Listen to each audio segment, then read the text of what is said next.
सोचिए जरा, अगर एक ही फिल्म में पूरा मल्टीवर्स तबाह हो जाए, आपके पसंदीदा हीरो एक एक करके मर जाए और अंत में सब कुछ उलट पुलट कर देने वाला ऐसा ट्विस्ट आए कि दिमाग हिल जाए।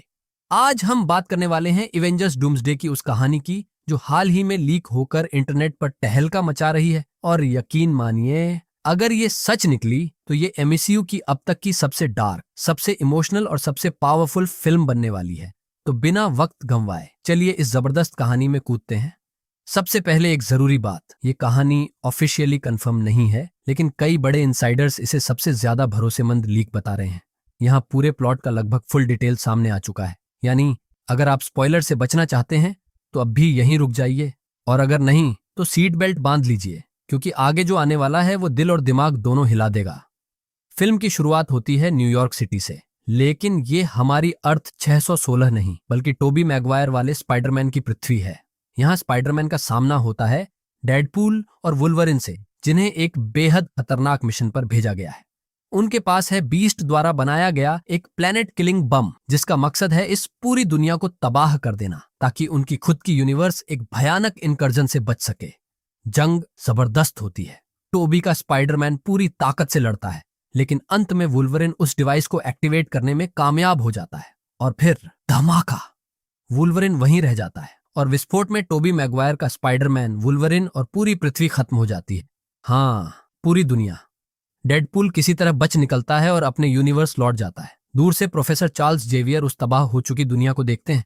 आंखों में दर्द है, लेकिन मजबूरी भी, क्योंकि अगर उन्होंने ये नहीं किया होता तो उनका खुद का ब्रह्मांड खत्म हो जाता। यही है इनकर्जन की क्रूर सच्चाई, या तो तुम बचो या वो। इसके बाद फिल्म कट होती है टोनी स्टार्क के अंतिम संस्कार पर। स्टीव रॉजर्स बाकी हीरोज से मिलता है, खासकर एंट मैन से, और फिर इन्फिनिटी स्टोन्स को वापस करने टाइमलाइन में जाता है। वहीं वो एक ऐसा फैसला लेता है जो उसकी जिंदगी बदल देता है। वो पेगी कार्टर के साथ वहीं रुक जाता है। दोनों का एक बेटा होता है, जिसका नाम रखते हैं जेम्स बकी रॉजर्स। सब कुछ शांत लगता है, लेकिन तभी कहानी में एंट्री होती है लोकी की। लोकी स्टीव को बताता है कि टीवीए इस टाइमलाइन को जल्द प्रून करने वाली है, क्योंकि स्टीव को यहां रहना ही नहीं चाहिए था। लोकी उन्हें एक ऑफर देता है, एक ऐसी दुनिया में ले चलने का जहां वे शांति से रह सकें। वो दुनिया है फैंटास्टिक फोर की यूनिवर्स। और जाते जाते लोकी स्टीव को देता है एक खास कार्ड, जिससे वो कभी भी लोकी को कांटेक्ट कर सकता है। स्टीव अपने परिवार के साथ वहां 10 साल तक शांत जीवन जीता है। अब कहानी में आता है सबसे खतरनाक नाम, डॉक्टर डूम। वो सू स्टॉर्म और फ्रैंकलिन से मिलने आता है और उन्हें बताता है कि उनका यूनिवर्स अगला टारगेट है। डूम एक प्लान पेश करता है सभी यूनिवर्स को बचाने का, लेकिन इसके लिए उन्हें जाना होगा अर्थ 616, यानी मुख्य एमसीयू दुनिया में। डूम पूछता है, क्या तुम्हारी दुनिया में कोई ऐसा है जो यहां का नहीं है? स्कैन करने पर पता चलता है स्टीव रॉजर्स और उसका परिवार। सब उन्हें पूरी सच्चाई बताते हैं और स्टीव को साथ ले जाकर एवेंजर्स को समझाने के लिए कहते हैं। और क्योंकि पूरी दुनिया स्टीव रॉजर्स पर भरोसा करती है, एवेंजर्स डूम की बात सुनने को तैयार हो जाते हैं। यहीं डूम का असली जाल शुरू होता है। टीम पहुंचती है एक्समैन की दुनिया में, लेकिन यहाँ माहौल बेहद तनावपूर्ण है। एक्समैन पहले ही कई इनकर्जन झेल चुके हैं और उन्हें किसी पर भरोसा नहीं। दोनों तरफ से जबरदस्त टकराव होता है। डूम और रीड बताते हैं कि वे एक ऐसा मैसिव कैनन बनाना चाहते हैं जो यूनिवर्स को एक दूसरे से दूर धकेल दे, ताकि टकराव रुके। टीमें अलग अलग यूनिवर्स में जाकर ये डिवाइसेस इंस्टॉल करने लगती हैं।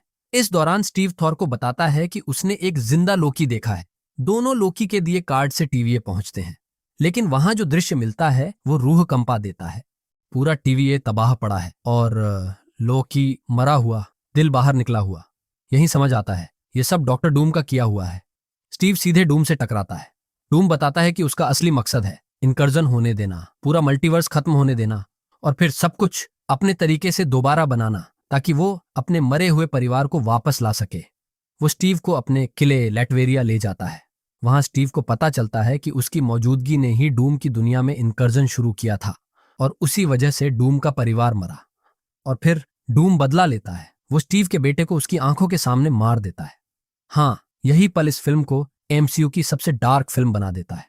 फिर होता है अंतिम युद्ध। Avengers plus Fantastic Four plus X Men plus Thor की न्यू असगार्ड की सेना सब मिलकर लैटवेरिया पर हमला करते हैं। जंग इतनी भयानक होती है कि यूनिवर्स आपस में टकराने लगते हैं और फिर सारा मल्टीवर्स खत्म हो जाता है। सब मर जाते हैं सिवाय एक के डॉक्टर डूम। डूम ने लोकी की ताकत चुरा ली थी। उन शक्तियों से वो बनाता है बैटल वर्ल्ड। वो सभी को जिंदा कर देता है लेकिन उनकी यादें मिटा देता है। अब सबको लगता है कि यही दुनिया हमेशा से थी और डूम बैटल वर्ल्ड का एम्परर बनकर सिंहासन पर बैठता है। यहीं खत्म होती है एवेंजर्स डूम्सडे। अब असली सवाल यह है कि क्या इतनी मौतों के बाद सब कुछ बेकार हो गया? नहीं, क्योंकि ये वेरिएंट्स नहीं है। ये वही असली लोग हैं जिन्हें डूम ने रिजरेक्ट किया है।